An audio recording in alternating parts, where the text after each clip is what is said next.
ആപ്തസ് ulcer അല്ലെങ്കിൽ വായ്പുണ്ണ് നമ്മൾ പലപ്പോഴും അഭിമുഖീകരിക്കുന്ന വലിയ ഒരു വിഷയമായിട്ട് നമ്മുടെ മുന്നിൽ വന്നു ചേരാറുണ്ട്. എന്താണ് ഈ ആപ്തസ് അൾസർ അല്ലെങ്കിൽ വായ്പുണ്ണെന്ന് നോക്കാം. ഇത് യൂഷ്വലി ഒരു ബിനൈൻ ആയിട്ടുള്ളത്, അതായത് ഇത് വലിയ അസുഖങ്ങളിലേക്കോ ഒന്നും വഴിതിരിക്കാൻ സാധ്യത തീരെ കുറവുള്ള തരത്തിലുള്ള ചെറിയ അൾസറേഷൻസ്, ചെറിയ വ്രണങ്ങളാണ് നമ്മുടെ വായുടെ ഉള്ളിൽ വരിക. വായുടെ ഉള്ളിൽ വരുന്നെന്ന് പറയുമ്പോൾ അത്തയുടെ കീഴിൽ അല്ലെങ്കിൽ വായ്പുണ്ണ്, സിമ്പിൾ വായ്പുണ്ണെന്ന് പറയുമ്പോൾ ഒരിക്കലും അത് നമ്മളുടെ മോണകളുടെ പുറത്തോ അല്ലെങ്കിൽ നമ്മുടെ പാലറ്റ്, കുറുനാക്ക് എന്നൊക്കെ പറഞ്ഞാൽ ഉണ്ണാക്കിലൊന്നും വരില്ല. സോഫ്റ്റ് ആയിട്ടുള്ള ഭാഗങ്ങളിൽ മാത്രമാണ് ഇത് യൂഷ്വലി വരാറുള്ളത്. അപ്പം ഇത് വന്നു കഴിഞ്ഞാലുള്ള ബുദ്ധിമുട്ട് നമുക്കൊക്കെ അറിയാം. പലതരത്തിലുള്ള ഭക്ഷണം കഴിക്കുന്ന ബുദ്ധിമുട്ടാണ് ഏറ്റവും മെയിൻ ആയിട്ടുള്ളത്, അല്ലേ? പലതരത്തിലുള്ള എരിവ്, പുളിയൊക്കെ ഉള്ള ഭക്ഷണമൊക്കെ കഴിക്കുമ്പോൾ നമുക്ക് ഒരു ഡിഫിക്കൽട്ടി ഫീൽ ചെയ്തേക്കാം. പിന്നെ പല സാധനങ്ങളും നമുക്ക് വിഴുങ്ങുമ്പോൾ ഒരു ബുദ്ധിമുട്ടുണ്ടാവാം, ചൂട് ഭക്ഷണം കഴിക്കുമ്പോൾ ബുദ്ധിമുട്ടുണ്ടാവാം. അതുകൂടാതെ സംസാരിക്കുമ്പം ആർട്ടിക്കുലേഷൻ പ്രോപ്പറായിന്ന് വരണമെന്നില്ല. പലപ്പോഴും സംസാരിക്കുമ്പം ഒരു തടസ്സം നമുക്ക് ഫീൽ ചെയ്യും ഈ വായ്പുണ്ണ് കൂടുതലായിട്ടുള്ളത് കൊണ്ട്. അപ്പം ഇതാണ് ഇതിൻ്റെ മെയിൻ കാരണങ്ങൾ.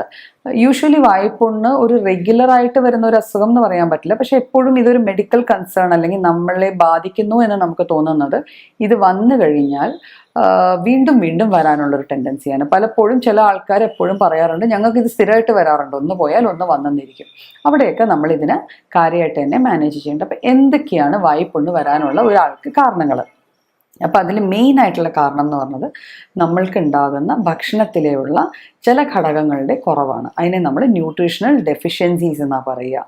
അതായത് നമ്മുടെ സ്കിന്നിന്, നമ്മുടെ ത്വക്കിനും, നമ്മുടെ മ്യൂക്കസ് മെംബ്രെയിൻസ് എന്ന് പറയുമ്പോൾ നമ്മുടെ വായിൽ, മൂക്കിൽ, നമ്മുടെ ഉള്ളിലേക്കുള്ള ഓപ്പണിങ്സിൽ ഉള്ള ഒരു തരം ലെയറാണ് മ്യൂക്കസ് മെംബ്രെയിൻസ്. അപ്പോൾ ഈ മ്യൂക്കസ് മെംബ്രെയിൻസിൻ്റെയൊക്കെ ഹെൽത്തിന് വേണ്ടി, അതിൻ്റെ ഒരു ആരോഗ്യത്തിന് വേണ്ടി, കൃത്യമായിട്ട് അത് വളരാൻ വേണ്ടി നമുക്ക് കുറച്ച് വൈറ്റമിൻസിൻ്റെ ആവശ്യം റെഗുലറായിട്ടുണ്ട്. അപ്പോൾ പല വൈറ്റമിൻസും നമ്മുടെ ഭക്ഷണത്തിൽ നിന്ന് കിട്ടുന്നുണ്ട്.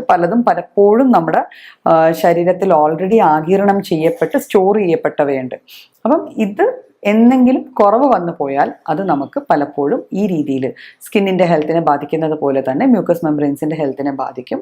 അതിൻ്റെ ഫലമായിട്ട് വായ്പുണ്ണ് വന്നു ചേരാം.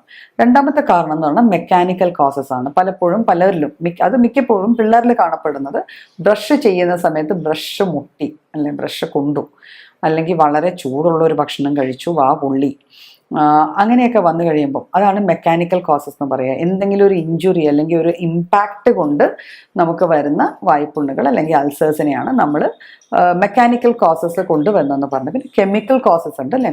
ചില സാധനങ്ങൾ നിത്യമായിട്ട്, അത് കൂടുതലും കാണപ്പെടുന്നത് ഈ തമ്പാക്കു അല്ലെങ്കിൽ പാൻ അല്ലെങ്കിൽ അങ്ങനത്തെ സാധനങ്ങളൊക്കെ ഈ വെറ്റിലയൊക്കെ മുറുക്കുന്ന ആൾക്കാരിൽ. അപ്പോൾ അതിൻ്റെ കൂടെ ഉള്ള പുകല കൊണ്ട് പൊള്ളുക, അല്ലെങ്കിൽ അതിലുള്ള ചുണ്ണാമ്പ്, അപ്പോൾ ഇങ്ങനെ ചില സാധനങ്ങളുടെ ചില കെമിക്കൽസിൻ്റെ പ്രസൻസ് കൊണ്ട് നമ്മുടെ വായിൽ വന്നു ചേരാവുന്ന അൾസേഴ്സിനെയാണ് നമ്മൾ കെമിക്കൽ കോസസ് കൊണ്ടുവരുന്ന ആപ്തെ അല്ലെങ്കിൽ വായ്പുണ്ണെന്ന് പറയുക.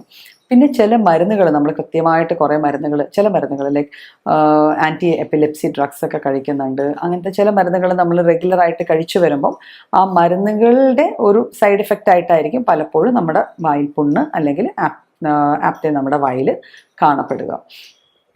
പിന്നെ വരാവുന്ന കാരണങ്ങൾ ചില ഹോർമോണൽ റീസൺസ് വരാറുണ്ട്. ഹോർമോണൽ റീസൺസ് പറയുമ്പം പ്രഗ്നൻസി സമയത്ത് ചില ആൾക്കാർക്ക് കാണപ്പെടും, ചിലർക്ക് പീരിയഡ്സ് ആവുന്ന സമയത്ത് ഒരു ആപ്തെങ്കിലും വായിൽ വരിക, ഇതൊക്കെ നാച്ചുറലായിട്ട്. പിന്നെ കോമൺലി നമ്മൾ കാണുന്ന സ്ട്രെസ് അൾസർ എന്ന് പറഞ്ഞൊരു സംഭവമുണ്ട്. അതായത് പരീക്ഷകൾ അടുക്കുമ്പോൾ പല പിള്ളേരുടെയും വായിൽ ഇതുപോലെ വന്ന് അവർ ഭക്ഷണം കഴിക്കാൻ പറ്റുന്നില്ല, ഭയങ്കര ടെൻഷൻ കൂടിയിട്ട് വരുന്ന വായ്പുണ്ണ്. അതിനെ നമ്മൾ സ്ട്രെസ് അൾസേഴ്സ് എന്നാണ് പറയുക. അപ്പോൾ വായ്പുണ്ണിൻ്റെ നമ്മൾ സിമ്പിളായിട്ടുള്ള സൈൻസ് ആൻഡ് സിംറ്റംസ് പറഞ്ഞല്ലോ. നമുക്ക് ഭക്ഷണം കഴിക്കാനുണ്ടാവുന്ന ബുദ്ധിമുട്ടുകൾ, ചില ഭക്ഷണം കഴിക്കുമ്പോൾ ഒരു അസ്വസ്ഥതകൾ തോന്നുക, ഇതൊക്കെയാണ് കോമൺ സിംറ്റംസ്. എങ്കിലും ലോങ് റണ്ണിൽ ഇതിങ്ങനെ ഉണ്ടായിക്കഴിഞ്ഞാൽ പലപ്പോഴും പല ഭക്ഷണങ്ങളും മാറ്റിവെക്കുന്നത് കൊണ്ട് തന്നെ മാൽ ന്യൂട്രീഷൻ വരാം, നമുക്കൊരു മാൽ നറിഷ്ഡ് കണ്ടീഷൻ വരാം. ഇതുള്ളത് കൊണ്ടുള്ള സംസാരിക്കുമ്പോൾ ആർട്ടിക്കുലേഷനിൽ വരുന്ന ഒരു ബുദ്ധിമുട്ട് കൊണ്ട് ഒരു ലാക്ക് ഓഫ് കോൺഫിഡൻസ് വരാം, പലപ്പോഴും ഡിപ്രഷൻ വരെ ഇതിൻ്റെ കൂട്ടത്തിൽ വന്നു ചേരാറുണ്ട്. അപ്പോൾ ഇതൊക്കെയാണ് വായ്പുണ്ണിൻ്റെ മെയിൻ ആയിട്ടുള്ള ലക്ഷണങ്ങളും കാരണങ്ങളും. അപ്പോൾ ഇതിനെ നമുക്ക് എങ്ങനെ കോമ്പാക്ട് ചെയ്യാം? അപ്പോൾ ഫസ്റ്റ് തിങ് എന്ന് വെച്ചാൽ നമ്മുടെ ഓറൽ ഹെൽത്ത് മെയിൻറ്റെയിൻ ചെയ്യുക എന്നുള്ള, ഓറൽ ഹൈജീൻ മെയിൻറ്റെയിൻ ചെയ്യുക. ഓറൽ ഹൈജീൻ മെയിൻറ്റെയിൻ ചെയ്യണമെങ്കിൽ നമ്മൾ സ്വാഭാവികമായിട്ട് ഭക്ഷണം കഴിഞ്ഞ് 2 നേരവും, രാവിലെയും വൈകുന്നേരവും പല്ല് നന്നായി തേക്കുക, വാ കഴുകുക, ഇതൊക്കെ നമ്മൾ സ്ഥിരം കുഞ്ഞുകാലം മുതൽ കേട്ടുവരുന്ന കാര്യങ്ങളാണ്. പക്ഷേ വായ്പുണ്ണുള്ള ആൾക്കാർ പലപ്പോഴും പേസ്റ്റിൻ്റെ ഉപയോഗം കുറയ്ക്കേണ്ട അവസ്ഥ വരാറുണ്ട്. പേസ്റ്റിലുള്ള ചില കെമിക്കൽ ഘടകങ്ങൾ നമ്മുടെ വായ്പുണ്ണ് കൂട്ടാൻ ഈ അസുഖം ഉള്ളൊരു വ്യക്തിക്ക് അത് കൂട്ടാനുള്ള സാധ്യത ഉണ്ടാക്കാറുണ്ട്. അപ്പം അതുകൊണ്ട് ആ ഒരു കാലയളവിൽ ഇപ്പം മൗത്ത് വാഷ് ചേർന്ന പേസ്റ്റുകൾ അല്ലെങ്കിൽ കുറച്ചുകൂടെ സ്ട്രോങ് ആയിട്ടുള്ള പേസ്റ്റുകൾ അപ്പം അത് അവോയ്ഡ് ചെയ്യാൻ നോക്കുക. നമുക്ക് നാച്ചുറലായിട്ട് കിട്ടുന്ന ചില സാധനങ്ങൾ ഉപയോഗിച്ച്, ഇപ്പം മാവല ഉപയോഗിച്ച് പല്ല് തേക്കാറുണ്ട്, ആര്യവേപ്പിൻ്റെ ചെറിയൊരു കമ്പ് ഉപയോഗിച്ച് പല്ല് തേക്കാറുണ്ട്, ഒന്നുമില്ല ഉമിക്കരി ഉപയോഗിച്ച് പല്ല് തേക്കാറുണ്ട്. അപ്പോൾ ഇങ്ങനത്തെ സംഭവങ്ങൾ യൂസ് ചെയ്യാമെങ്കിൽ നമ്മുടെ ഓറൽ ഹൈജീൻ കുറച്ചുകൂടെ മെയിൻറ്റെയിൻ ചെയ്യാൻ പറ്റും. നമുക്ക് വായിൽ ഓൾറെഡി നമ്മൾ ഹെൽപ്പ് ഔട്ട് ചെയ്യാൻ കുറച്ച് ബാക്ടീരിയാസ് ഉണ്ട്, കുറച്ച് ഫ്ലോറ നമ്മുടെ വായിൽ തന്നെ ഉണ്ട്. അപ്പോൾ പലപ്പോഴും ഈ കെമിക്കൽസിൻ്റെ യൂസ് കൊണ്ട് അതില്ലാണ്ടാവുകയും മൗത്ത് വാഷ് ഒക്കെ യൂസ് ചെയ്ത് കഴിഞ്ഞാൽ ചിലർക്ക് വായ്പുണ്ണ് വരാറുണ്ട്.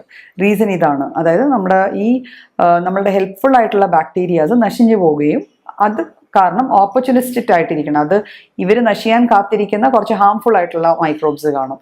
ഇവയെല്ലാം കയറി നമുക്ക് ഈ തരത്തിലുള്ള ഇൻഫെക്ഷൻസ് ഒക്കെ തരാം. പിന്നെ ഇതിൻ്റെ ഒരു വലിയ ഒരു സൈഡ് കോംപ്ലിക്കേഷൻ എന്ന് പറഞ്ഞാൽ ഹാലിറ്റോസിസ്, അല്ലെങ്കിൽ നമ്മുടെ വായിന്ന് ദുർഗന്ധം വമിക്കാൻ തുടങ്ങും ഈ വായ്പുണ്ണ് ഒരു പരിധി കഴിഞ്ഞ് കുറയുമ്പോൾ. അപ്പം അതും നമ്മുടെ ഒരു എസ്റ്റീമിനെ അല്ലെങ്കിൽ നമ്മുടെ ഒരു കോൺഫിഡൻസിനെ കുറയ്ക്കുന്ന ഒരു കാര്യമാണ്. പലപ്പോഴും പലരുടെയും മുന്നിൽ ചെന്ന് സംസാരിക്കാൻ പറ്റാണ്ട് വരിക, സംസാരിക്കാൻ ഒരു ബുദ്ധിമുട്ട് തോന്നുക.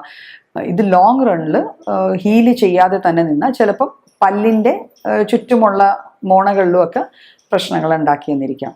അപ്പം ഇതൊക്കെയാണ് വായ്പുണ്ണ് നമ്മൾ വന്നു കഴിഞ്ഞാലുള്ള ബുദ്ധിമുട്ടുകൾ, നമുക്ക് മാനേജ് ചെയ്യാൻ പറ്റുന്ന സാധനങ്ങളും. പിന്നെ നമ്മൾ അതിന് ചെയ്യേണ്ട കാര്യം ഞാൻ പറഞ്ഞല്ലോ, ഓൾറെഡി വൈറ്റമിൻസ് റിച്ച് ആയിട്ടുള്ള, അതിൽ vitamin C, vitamin A, vitamin E and K, ഇത് നമ്മുടെ മ്യൂക്കോസ് മെംബ്രെയിൻസിനെയൊക്കെ ഹെൽപ്പ് ചെയ്യുന്ന സാധനങ്ങളാണ്. അപ്പോൾ അതിൽ വരുന്ന ഭക്ഷണ സാധനങ്ങൾ, അതായത് പുളിപ്പുള്ള പച്ചക്കറികളും പഴവർഗ്ഗങ്ങളും, ക്യാരറ്റ് പോലെ വൈറ്റമിൻ എ അടങ്ങിയ ക്യാരറ്റ് പോലത്തെ ക്യാരറ്റ്, പപ്പായ, ഈ ടൈപ്പ് ഓഫ് ഫുഡൊക്കെ നമ്മൾ ഇൻക്ലൂഡ് ചെയ്യുക. പിന്നെ തവിടുള്ള ധാന്യങ്ങൾ ഇൻക്ലൂഡ് ചെയ്യുക. ധാരാളം വെള്ളം, നാച്ചുറൽ പാനീയങ്ങൾ നമ്മൾ കുടിക്കുക. അതുകൂടാതെ കുറച്ച് സ്ട്രെസ് റിലീവിങ് എക്സസൈസസും കൂടെ ചെയ്യുക. ബിക്കോസ് സ്ട്രെസ്സ് വരുന്നത് വായ്പുണ്ണ് കൂട്ടാനുള്ള ഒരു ഫാക്ടറായിട്ട് നമ്മൾ പലപ്പോഴും കാണുന്നുണ്ട്.